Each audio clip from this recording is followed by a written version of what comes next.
Nah, ini transaksi semalam ya, transaksi yang kemarin itu, transaksi toko kurma PS1B, ada 1 setoran modal, yang 2 beli peralatan, sehingga di posisi kiri sama dengan 85 juta ditambah 50 juta, tetap 135 juta, sama dengan yang di posisi kanan. Baik, setelah kita beli peralatan, apalagi yang kita harus lakukan? Apa lagi kira-kira? Ya, tentu Bahannya, Pak. beli kurmanya lah ya, beli kurmanya, beli barang dagangannya, beli barang dagangannya,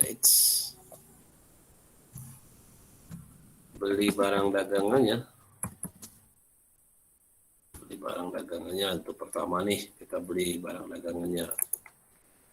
Berapa dari yang mau kita beli ya untuk awalnya? Yang awalnya berapa kita bikin? Nanti di sini ada nambah nih. Apa namanya? Namanya persediaan sebenarnya. Persediaan barang dagangan kan. Persediaan barang dagangannya itu berapa mau beli? Ada duit 50 aja, Pak. 50 juga. Ya. 50 juga, berarti ada tambah 50 ya. Ada tambah 50 juta. Begitu ya. Ada tambah 50 juta.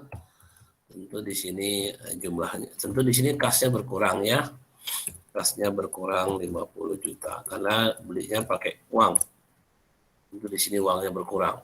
Ya, uangnya berkurang 50 juta. Ya, uangnya berkurang 50 juta.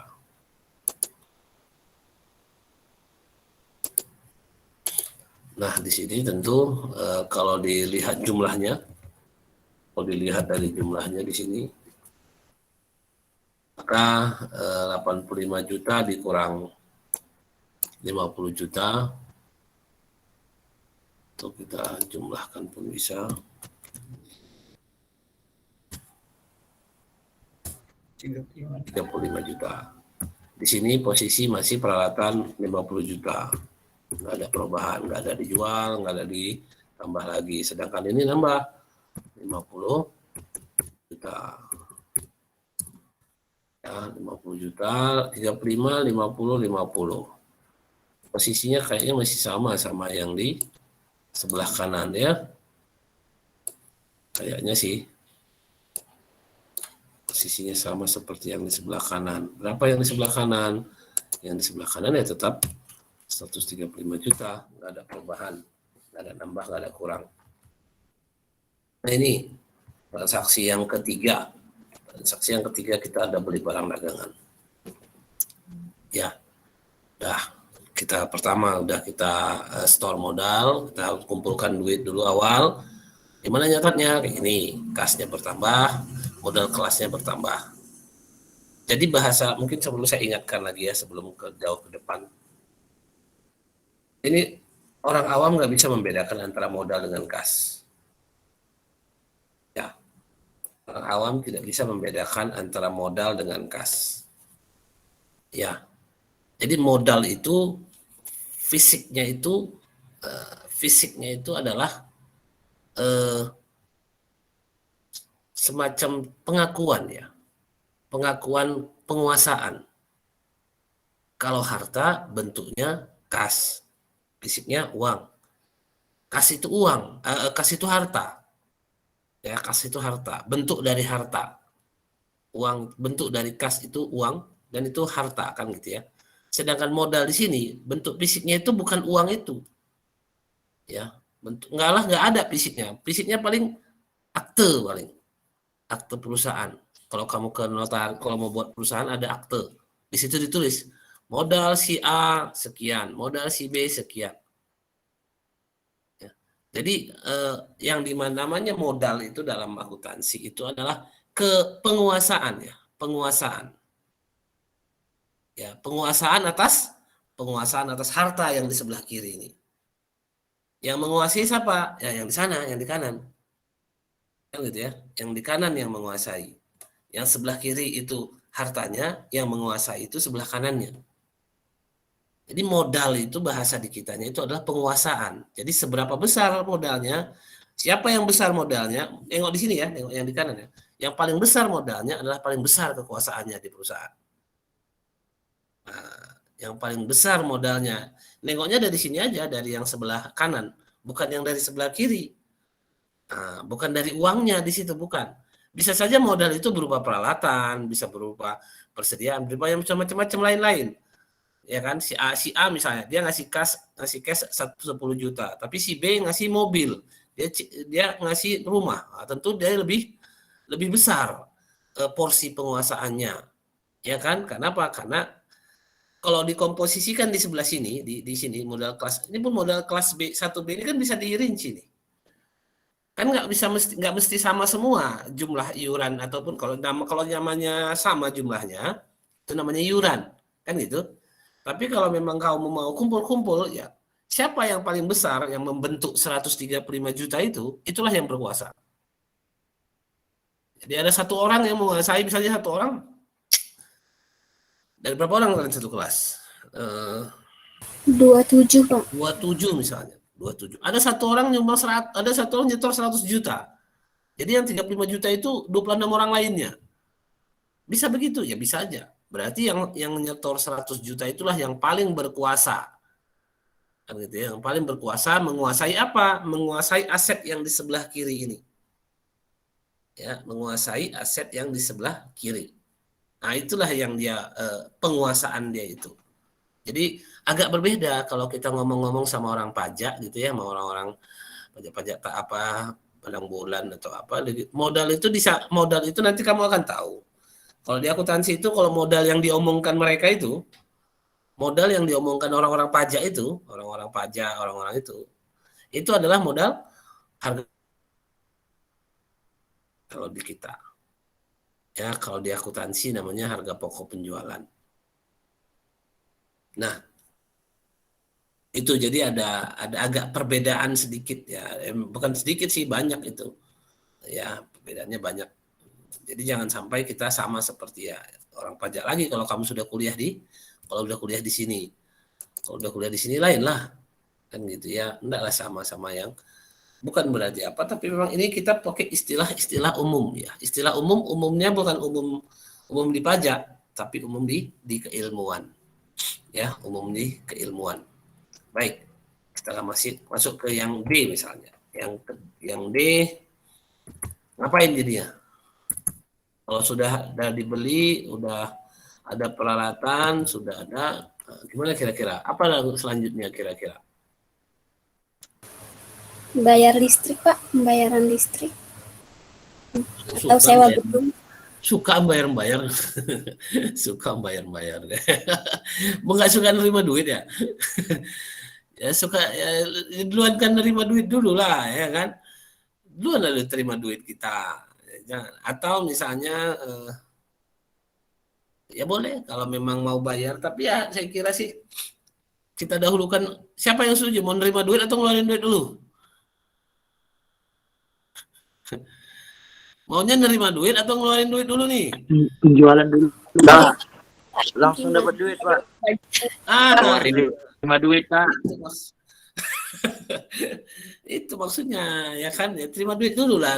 Apa siapa Salsabila masa udah beli peralatan itu tadi maksudnya yang 50 juta itu, yang 20 juta beli peralatan itu kan sebenarnya itu asumsinya kemarin itu ya kita styling lah misalnya, ataupun rak-rak gitu atau apa. Udah tinggal jalan nih gitu kan, udah beli barangnya udah letak. Nah, yang tentu yang paling kita senangi adalah barang dagangan kita lah laku pastinya. Ya kan, udah dapat duitnya baru kita cerita mau bayar-bayar.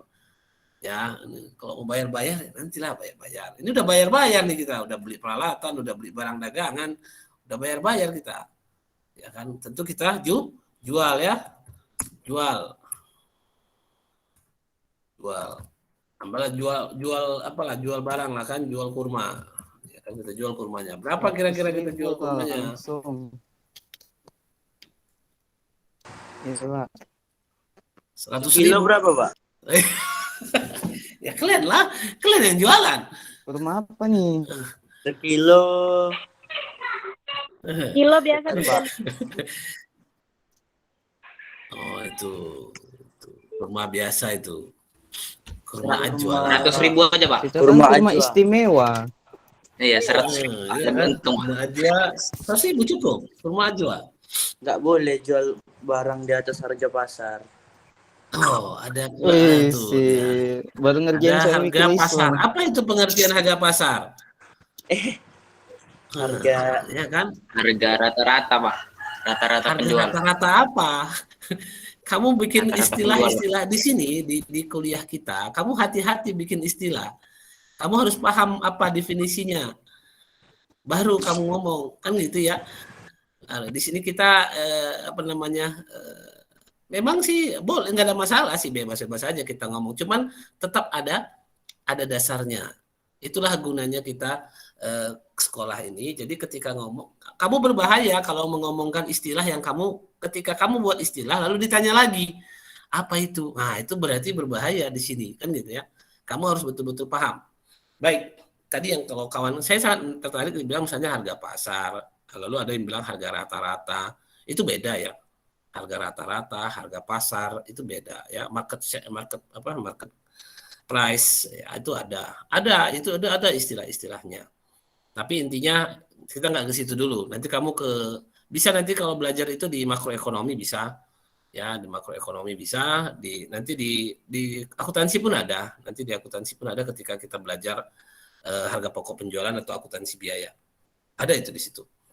Tapi di sini maksud saya kita anggap kita jual lah.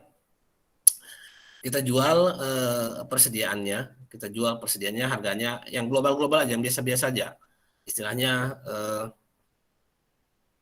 yang dari 50 juta ini 50 juta ini kita jual misalnya 10 juta dulu, kan gitu ya. Nilai penjualannya 10 juta misalnya, kan gitu ya. Nah, di sini kalau kayak gini, ini kamu milih perusahaan dagang ya. Milih perusahaan dagang, kamu bisa bingung duluan ini loh. Bagi yang enggak paham. Ya, kalau di sini. Tapi ya, cobalah, mudah-mudahan bisa. Mudah-mudahan kalian tahu. Karena ini yang kalian senang. Tentu ketika jual, apa yang terjadi? Yang terjadi tentu persediaannya berkurang. berkurang. 10 juta. 1 juta cuman. Berkurang 10 juta. Berkurang 10 juta persediaannya. 10 juta ini dijual berapa? Misalnya 10 juta ini dijual persediaannya yang nilainya 10 juta itu bisa kamu jual berapa kira-kira? Misalnya kita bisa jual 15 juta.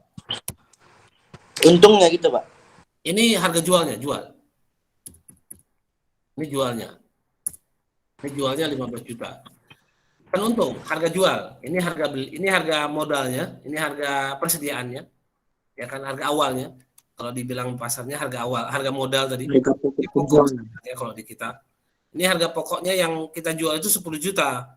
Cuman harga jualnya 15 juta. Iya, Kan Pak. itu? Paham di sini ya? Harga 10 juta harga pokoknya kita jual dengan harga 15 juta. Kan gitu. Nah, tentu yang kita terima berapa uangnya? 5, Pak. 5 juta. 5 juta. 5 juta. Yang kita terima berapa uangnya? 5 juta. 15 15 juta lah. 15 lah. 15. Bisa terima 15. Kan harga jualnya 15. Uang yang kita terima kan 15. Ya kan? Uang yang kita terima 15. Persediaan ataupun persediaan yang kita ini kita turunkan aja ke bawah ya, biar gampang. Persediaan yang kita keluarkan ataupun harga pokok yang berkurang dari kita adalah 10. Nah, di sini ada namanya nanti harga pokok bahasanya. Harga pokok itu sifatnya seperti biaya. Ya. Harga pokok itu sifatnya seperti biaya. Jadi dia berkurang 10. Memang sih agak membingungkan kalau yang pertama karena kita udah mirip perusahaan dagang. Tapi enggak apa. Pokoknya mudah-mudahan bisa lah kalian. Kan gitu. Ya seperti ini pencatatannya kalau ada jualan.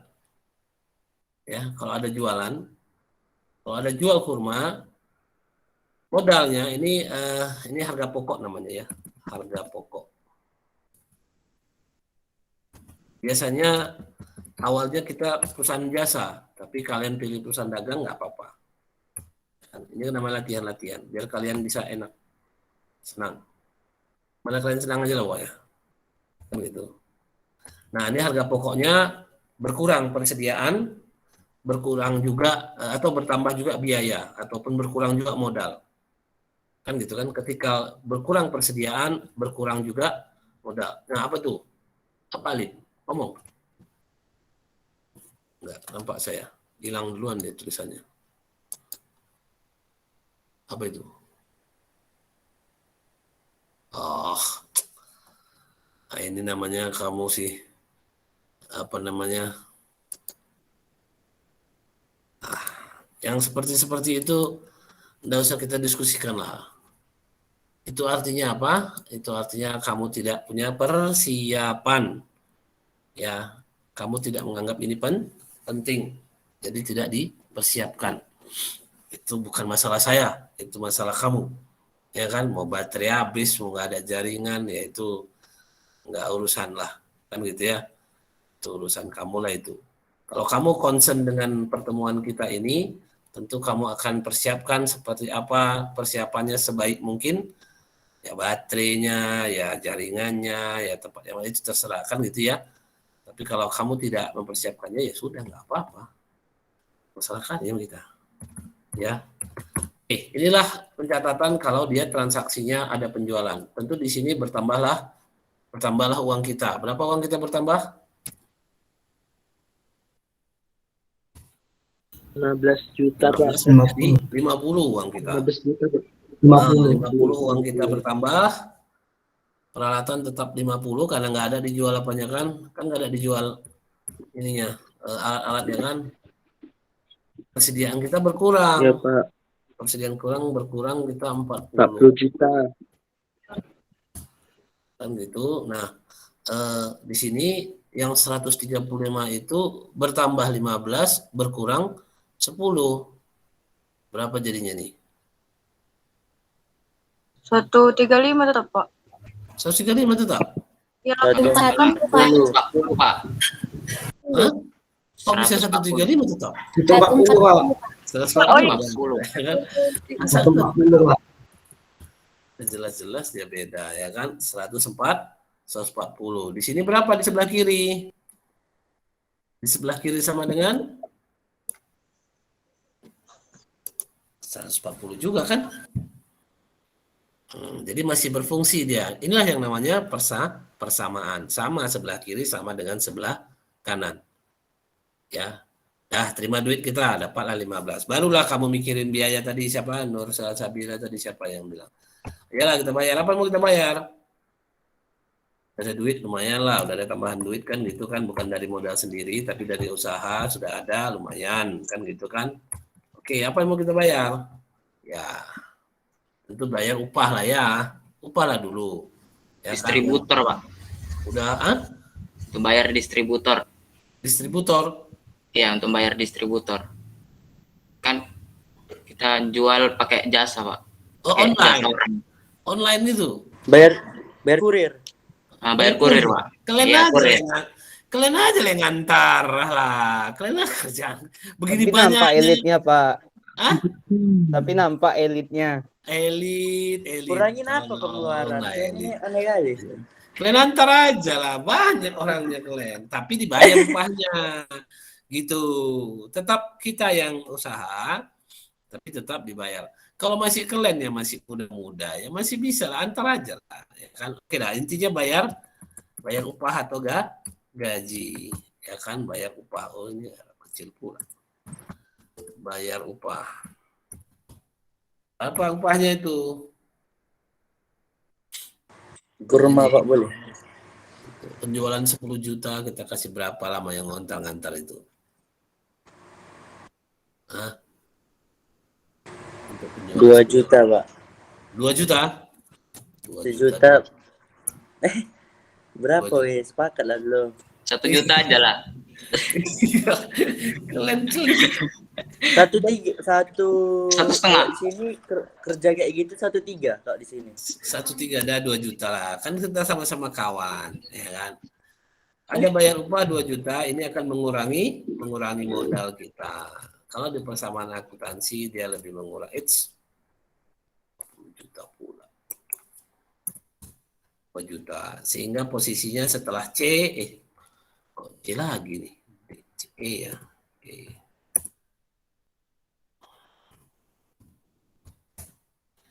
Setelah itu kita jumlahkan, maka di sini uang kita tinggal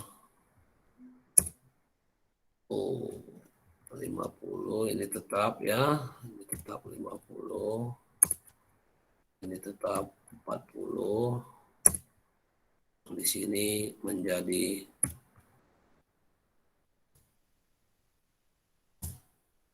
138. Kayaknya kiri kanan masih oke lah ya.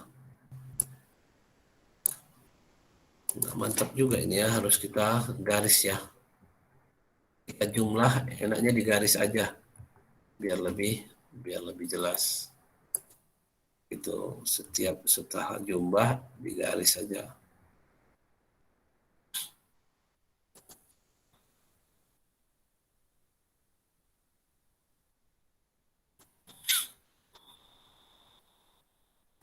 Jadi memang akuntansi ini memang ada betulnya juga seni mencatat ya.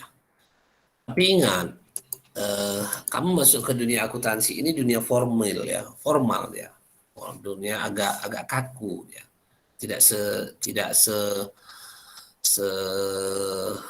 dinamis marketing ya, tidak sedinamis marketing. Jadi janganlah kalian bikin laporannya ada bunga-bunganya gitu, ada awan-awan, nah gitu itu tak perlu ya, nggak perlu kita seperti itu. Kita cukup garis ya, garis dua. Nah, itulah seninya di akuntansi ini. Ya, rata macam ini sih. Rata dia gitu kan. Nah, itulah seni kita. Jadi agak kaku kita di akuntansi ini kalau cerita seni ya, lebih banyak di marketing ya, kalau kamu lihat di dunia pemasaran, dunia manajemen mungkin dia lebih dinamis ya, Tapi kalau di sini kita agak saklek gitu. Ya, jadi agak saklek. Agak kaku, tapi ya nggak ada masalah sih, enak-enak aja. Oke, udah bayar upah, udah jual kurma, udah jual, udah bayar upah. Apa lagi kira-kira transaksi kita ini? Apa tadi yang kepingin si Nur Salsabila tadi? Bayar listrik ya? Bayar listrik, ya kan? Senang dia bayar listrik, ya kan? Kita bayar listrik. Bayar berapa biasanya listriknya? Bayar listrik berapa? Murahnya nih ya kan? Tapi pakai AC kan jualnya? Apa? Enggak, 250.000 kali Pak. kayak mau tinggal. 250.000 katanya. Lah, Pak. 250.000 gitu. Hah? 250.000. Iya Oke, Pak. 200 ya. Jadi ada biaya juga 250 ini mengurangi modal. Nah, jadi di sini kembali kita jumlah. Nah, jadi di sini mana apanya ini? Harusnya ada sumnya. Tadi mana nampak sumnya? Nah, uang kita nambah 250, tetap ini posisi tetap 40. Dan ini kembali menjadi berapa ini? 138, 137.500. Kayaknya masih sama kiri ke kanan. Ya, masih sama kiri ke kanan. Itu posisinya. Ya, masih sama kiri. Nah, ada lagi, ini udah F. Bayar listrik, bayar upah. Nah, usah banyak-banyak dulu lah ya. Ini Pak. jalan. Apa lagi? Itu yang 250 nggak dikurang, Pak? Oh, ini nggak dikurang ini? Itu tambah, Pak. Oh, tambah ya. Oh, Ya. Oke. Kita kurangi. Berarti kurang negatifnya. Ah, nih. Ya kan? Baik. Udah gini dulu lah ya. Kita sudah buat persamaan akuntansi, kita sudah mencatat transaksi dengan menggunakan persamaan akuntansi yang posisi posisi hartanya terdiri dari kas peralatan sama persediaan, ya, karena dia ini perusahaan perusahaan dagang, ya, perusahaan dagang. Dia ini perusahaan dagang, jadi ada persediaan. Lalu sumber uangnya hanya dari modal kelas, nggak ada ngutang-ngutang, nggak ada, ya, nggak ada ngutang-ngutang. Dengan posisi seperti ini, apakah kita bisa membuat laporan keuangan? Bisa, ya. Jadi di akhir setelah F, ini kan waktu nih, A, B, C, D, E, F, ini kan waktu ini, kronologis. Jadi akuntansi itu berbicara catatan secara kronologis, ya. Jadi tidak bisa kita melompat-lompat, macam mungkin kalau macam ngerjain soal waktu ujian, Pak bisa nggak ngerjain nomor 3 dulu, baru nomor 1, atau nomor 5 dulu, baru, itu sama di akuntansi tidak bisa. Pak bisa nggak buat transaksi tanggal 5 dulu, lalu belakangan tanggal 1, itu tidak bisa. Ya, itu tidak bisa. Jadi dia tetap harus secara kronologis istilahnya. Baik. Kalau seperti ini kita buat aja laporan keuangan, Pak. Boleh kita buat laporan keuangan. Apa laporan keuangan yang pertama? Laporan keuangan yang pertama seperti yang kemarin yang saya tunjukkan adalah laporan posisi keuangan. Kita buatlah laporan posisi keuangan. Tetapi sebelum laporan posisi keuangan, kalau seperti ini, biasanya kita buat dulu laporan laba rugi aja duluan. Ya, laporan laba rugi. Memang di laporan kemarin yang saya tunjukkan sama kalian, laporan BCA itu, memang di depan itu laporannya neraca duluan, ya, atau posisi keuangan, ya. Tapi kenyataannya kalau kita mengerjakan pembukuan akuntansi, yang duluan dapat perhitungannya itu adalah laporan laba rugi. Setelah laporan laba rugi, baru nanti masuk laporan perubahan modal. Setelah laporan perubahan modal dibuat, baru masuk ke laporan posisi keuangan atau neraca. Setelah dapat neraca, baru kita bisa buat laporan arus kas. Nah, itu urutannya. Ya, itu urutan pekerjaan teknisnya. Tapi kalau di urutan pelaporan ke manajemen, di laporan manajemen, di depan atasnya itu neraca, laporan posisi keuangan, di bawahnya laba rugi, baru masuk laporan perubahan modal, baru masuk arus kas. Nah, itu urutannya kalau kita menyajikannya di manajemen. Tapi dalam proses teknisnya, yang duluan dapat itu laporan laba rugi. Baru laporan perubahan modal, baru laporan posisi keuangan. Nah, itu dia rurutannya, ya, itu rurutan dalam teknis. Agak berbeda pelaporan dengan teknis penyusunan, teknis kita mendapatkan. Jadi secara teknis yang duluan dapat adalah laporan laba rugi. Laporan laba rugi tentu kita buatlah seperti ini. Kita buat dulu kepalanya. Laporan laba rugi, itu kepalanya. Toko Kurma PS1B. Nah, itu nama perusahaan. Ini kepala laporan namanya. Jadi kamu buat laporan harus ada kepalanya. Ya, sehingga orang tahu ini laporan apa. Coba bayangkan aja kalau kamu tidak punya kepala. Ya, cemana saya tahu kamu itu siapa? Ini Pak, saya si Anu. Siapa? Kepalanya nggak ada. Ya kan? Nggak enak juga kan, itu jadi film-film horor Indonesia itu jadinya. Ya kan, nggak enak kita. Ya kan? Baik, kita susun laporan laba rugi duluan untuk toko Kurma PS1B. Apa yang kita susun duluan? Apa yang kita tampilkan duluan? Yang kita tampilkan duluan adalah penjualan. Penjualan. Berapa penjualannya? Ya berapa penjualannya tadi? Nah, kita ambil angka penjualannya. Angka penjualannya itu tadi. Mana angka penjualannya? Ini ya, 15 ya? 15, Pak. 15 ya.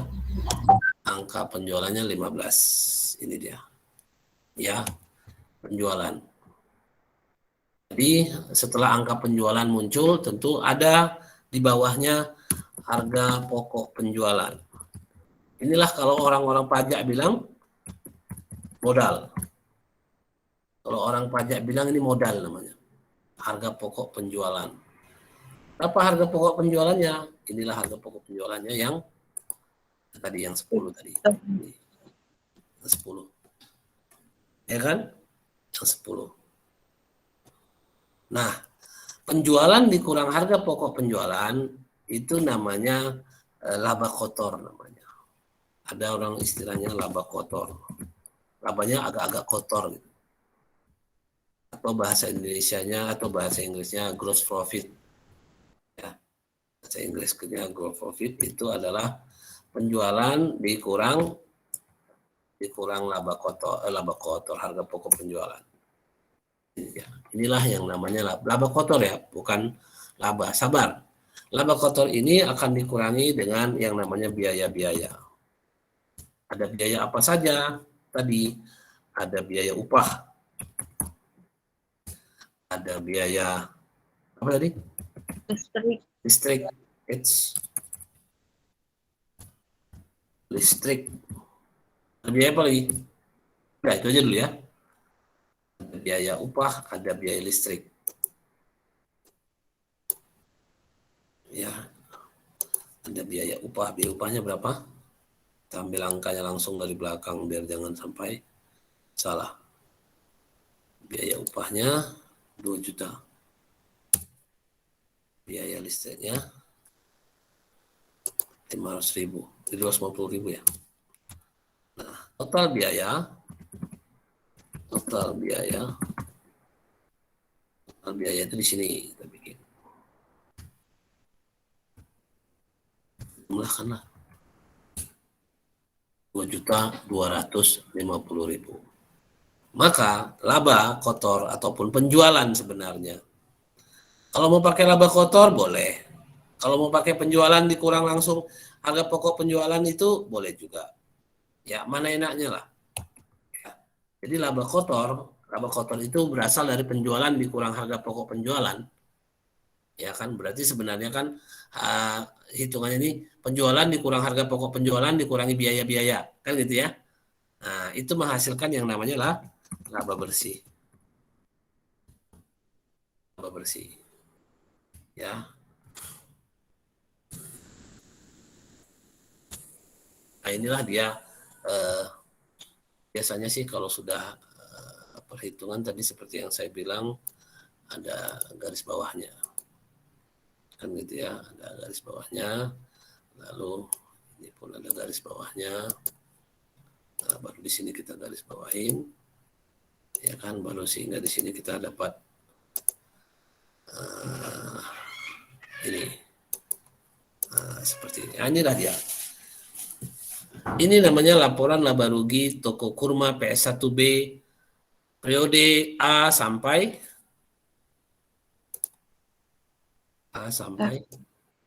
F. A sampai F. Ya. Jadi ini adalah laporan laba rugi toko kurma PS1B untuk periode, kita bikin di sini langsung. Untuk periode A sampai dengan F. Biar jelas kamu bahwa sebenarnya laporan keuangan ini berdasarkan laporan laba rugi ini berdasarkan periode. Dia ada spare waktu dia antara tanggal 1 Januari sampai 31 Desember. Itu umum, ya, itu yang umumnya. Kalau yang di soal kita ini atau yang kita buat ini antara tanggal A sampai tanggal F. Inilah laporan. Jadi laba bersih 2.750.000 ini adalah laba untuk kerja A sampai dengan F. Jangan kamu cari-cari yang lain lagi. Jangan kamu itu labanya kita 2.750.000 nih, kan? Iya, laba kapan? Kan gitu. Kamu harus tanya. Itulah tandanya kamu paham akuntansinya. Ketika orang bilang aku untungku, kadang-kadang untung sama laba sama dibilangnya kan. Aku labaku 100 juta katanya. Iya, untuk tahun berapa? Bilang, untuk periode kapan? Nah, itulah tandanya kamu paham. Udah lama sih katanya juga. Berarti kan gitu. Udah lama sih ya. Yang sekarang berapa? Nah, kan gitu kan. Yang sekarang seminggu ini berapa, atau bulan lalu berapa, atau setahun yang lalu berapa. Jangan yang 10 tahun yang lalu kau bilang, yang sekarang berapa, kan gitu bahasanya. Ya, baik. Inilah yang namanya laporan laba rugi. Ini bentuk mininya. Bentuk mantapnya seperti yang tadi di BCA kemarin itu yang saya tunjukkan begitu banyaknya. Nah, itulah yang bentuk ribetnya kan gitu ya. Bentuk repotnya. Kalau bentuk mininya itu kayak gini. Bisa kan? Kamu sudah bisa melakukannya sebenarnya. Kan kita lakukan sama-sama dari tadi. Ya kan? Nggak susah kan? Keripik-keripik ini. Ya kan? Oh, nggak keripik-keripik ya. Kurma-kurma maksudnya. Ya kan, kurma-kurma ini bukan keripik.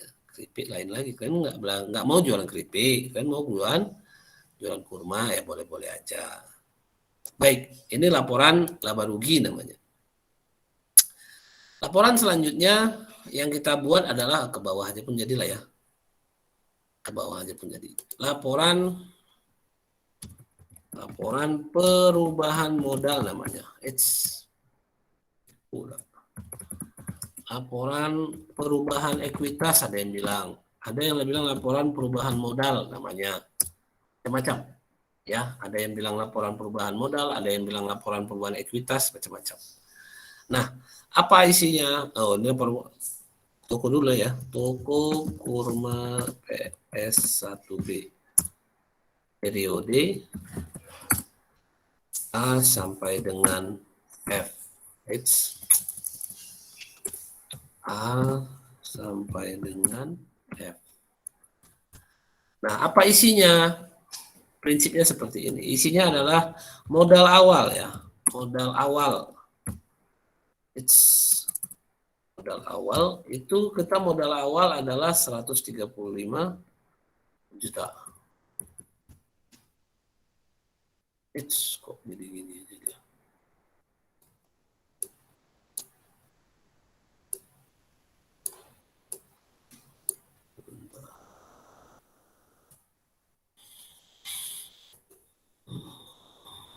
Oke, 100 miliar Pak ya. 135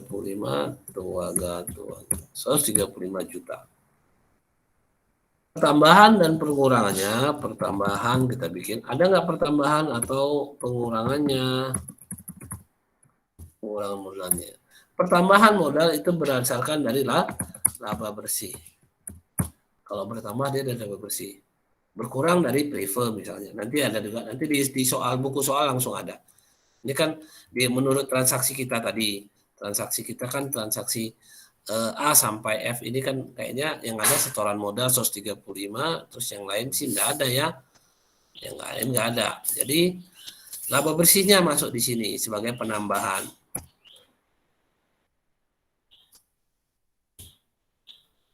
Maka dia akan menjadi modal, akan ada memunculkan modal akhir. Modal akhir itu maka 135 ditambah 2.750. Nah, inilah dia. Ya, inilah dia laporan perubahan modal. Nah, lalu di sini kita bikin tadi seperti yang tadi. Nah, ini dia laporan perubahan modal.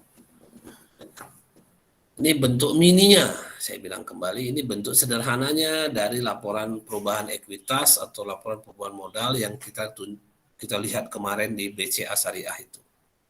Ini mini, ada modal awal. Prinsipnya seperti ini isinya, cuman mereka banyak kontennya.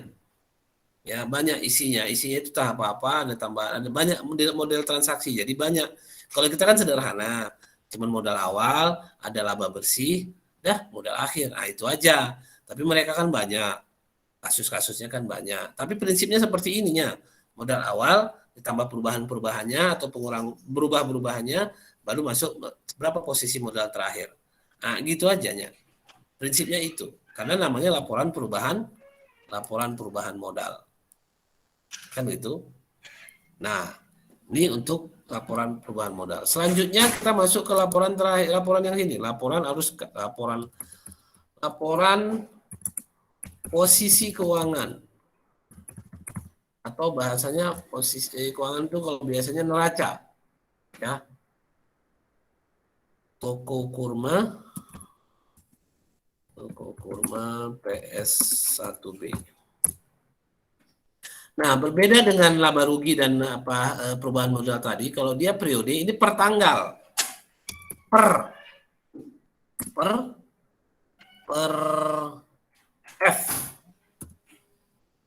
jadinya, ya. Sebentar.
Baik, kita lihat. Nah, ini dia laporan posisi keuangan.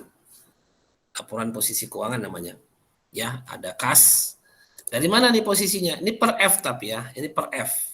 Per F itu maksudnya per tanggal F. Kalau kita balik ke ini ke persamaan, di posisi yang di sini nih dia. Sorry. Posisi yang di sini nih, ya nih, yang saya sorot ini. Posisi di sini dia. Inilah dia posisi F. Nah, laporan posisi keuangan itu menunjukkan kondisi harta hutang dan modal di posisi terakhir yang ditentukan. Mana? F lah dia. Kalau di laporan keuangan yang resminya, posisi per 31 Desember. Ya, posisi per 31 Desember, nah itulah dia. Di laporan keuangan yang resminya itu. Tapi kalau karena kita di sini di posisi F namanya. Kenapa? Karena transaksi kita terakhir nih. Jadi Pak, neraca atau laporan posisi keuangan itu bisa dibikin per tanggal kapan saja? Bisa. Nggak mesti 31 Desember, nggak mesti. Per sekarang, per 9 September, bisa. Karena dia laporan posisi harta hutang dan modal per tanggal tertentu. Ya, nggak ada masalah ya, nggak ada masalah mau tanggal berapa. Asal, nah kan gitu ya. Asal prosesnya dari sini ya. Asal prosesnya dari sini lah. Dari pencatatannya dari awal, terus dengan menggunakan aturan debit kredit atau aturan persamaan akuntansi. Ya, aturan persamaan seperti yang kita buat ini. Ya, kalau dia hanya comot-comot aja itu enggak betul, itu enggak boleh. Ya, tapi kalau dia prosesnya itu proses seperti ini. Inilah yang namanya laporan posisi keuangan.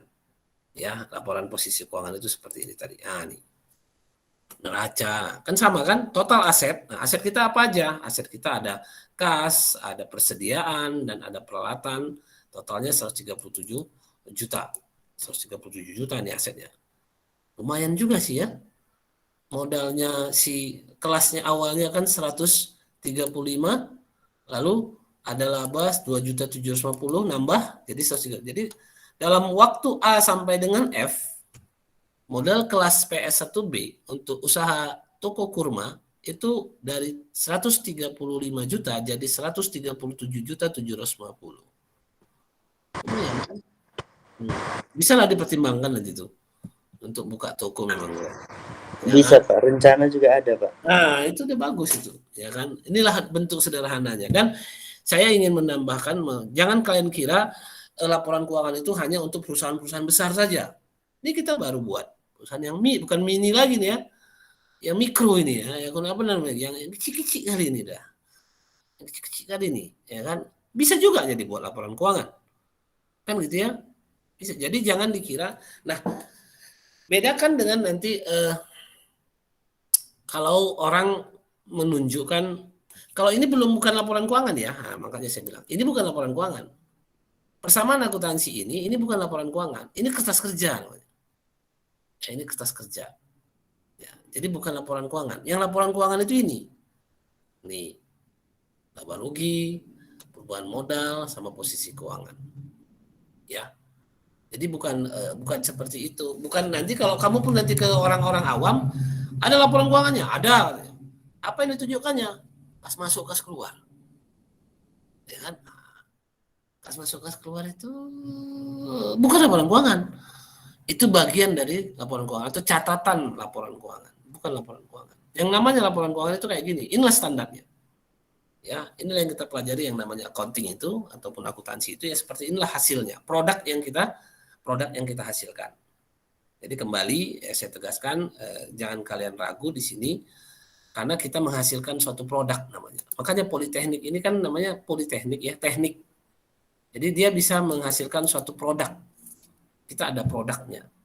Kalau dipikir-pikir sebenarnya kalau kamu tahu di Cina itu, barang-barang Cina kenapa bisa murah?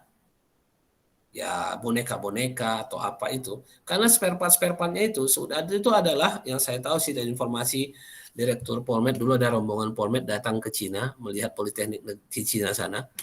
Rupanya politeknik di sana itu, apalagi politeknik mesin itu, memproduksi dan baut itu hasil produksi lab mereka, lab mahasiswa. Ya namanya aja hasil lab, ya murah-murah lah, kan gitu ya. Bisa pula orang tuh jual mainan 10.000 kan gitu-gitu ya. Kenapa? Karena bahan-bahan bakunya itu hasil dari lab politeknik, ya, lab mahasiswa-mahasiswa politeknik, ya kan? Jadi murah lah. Nah, itulah contohnya. Jadi politeknik ini memang memproduksi barang, ya, memproduksi suatu skill. Nah, inilah produk-produk kita. Produk kita adalah bukan kurmanya ya, tapi laporan keuangannya. Nah, kira-kira sampai di sini ada yang mau ditanyakan? Ini persamaan akuntansinya, ya kan? Ini persamaan akuntansinya, dan ini laporan keuangannya. Kira-kira ada yang mau ditanyakan? Kalau nggak ada, ya tentu harus diuji. Kalian bisa nggak buatnya? Kan gitu bahasanya, ya kan? Itu segampang gitu logikanya. Kalau kalian nggak ada nanya, tentu kita cobalah. Bisa nggak kalian buat? Kan gitu. Oke, sekarang kita latihan. Mana bukunya?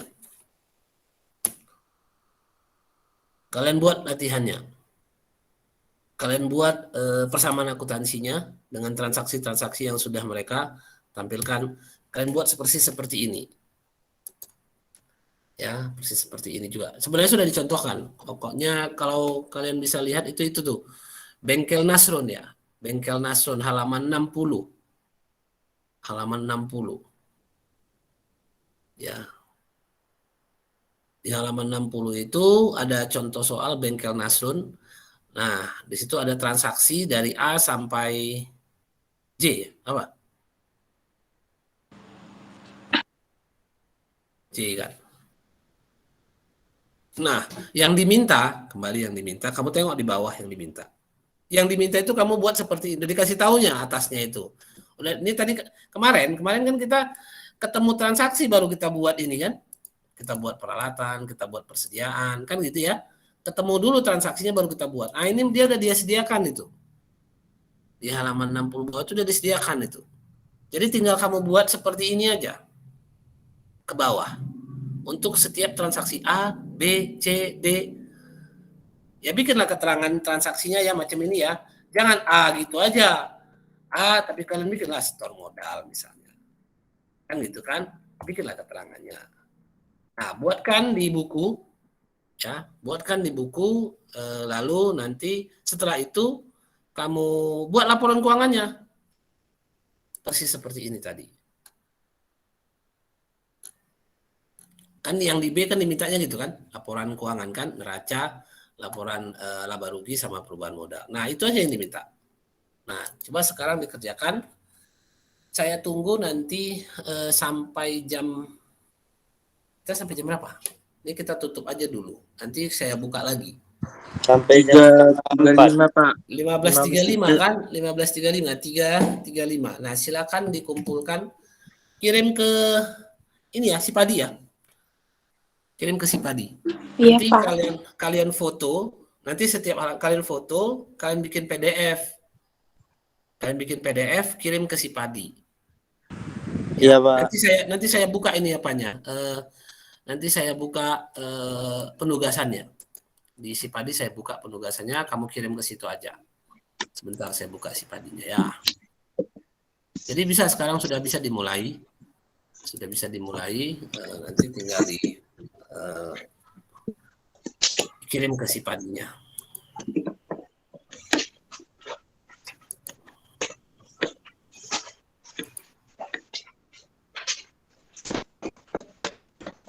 Ini 1B ya.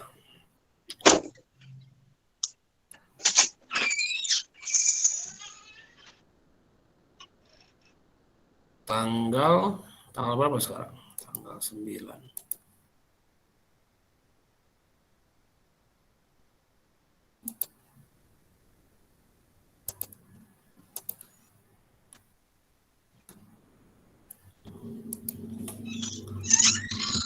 Soal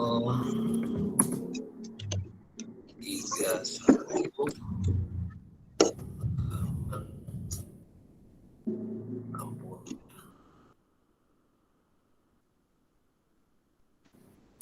kerjakan dan kirim.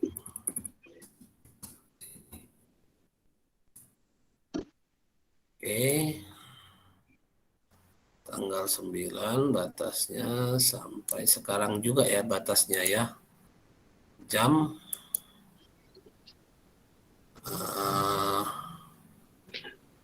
jam berapa nanti? Maaf. Agak lama lah, Pak. Agak lama kita bikin. Iya. Ya, kita bikin jam 6 lah. Ya, kita bikin jam 6 sore nanti. Yang sudah Iya, yang masih bisa kan, yang benar yang sudah bisa ya, yang sudah bisa selesai ya nggak apa-apa. Kerjakan. Iya, Pak. Makasih, Pak. Ya. Oke, kita kirim ke sini.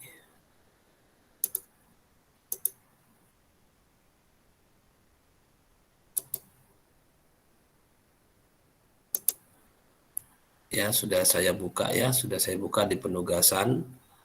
Kamu bisa lihat di apanya, di ini di pengantar 1B-nya, di Sipadinya nih, kamu bisa lihat di Sipadi kan. Nah, di tanggal 9 itu ada soal 31 halaman 60, kerjakan, nah, kirim ke sini. Ya, filenya kirim ke sini nanti. Ya. Iya, Tuh. Pak. Ada batas waktunya. Ya, saya kasih batas waktu sampai jam 6, tapi yang nanti kita bahas jam berapa kita bahas nanti? Jam 3 masih setengah 3, ya, setengah 4 ya. Setengah 4. Setengah 4. Kalau dapat ya, kalau nggak dapat ya udahlah. Nanti di pertemuan ke depannya lagi. Ya, kerjakan saja, kita tutup. Ya, kita tutup kuliah kita hari ini dengan baca basmalah. Alhamdulillah. Alhamdulillahirabbil alamin. Alhamdulillahirobbilalamin. Oke, assalamualaikum warahmatullahi wabarakatuh. Waalaikumsalam. Waalaikumsalam warahmatullahi wabarakatuh.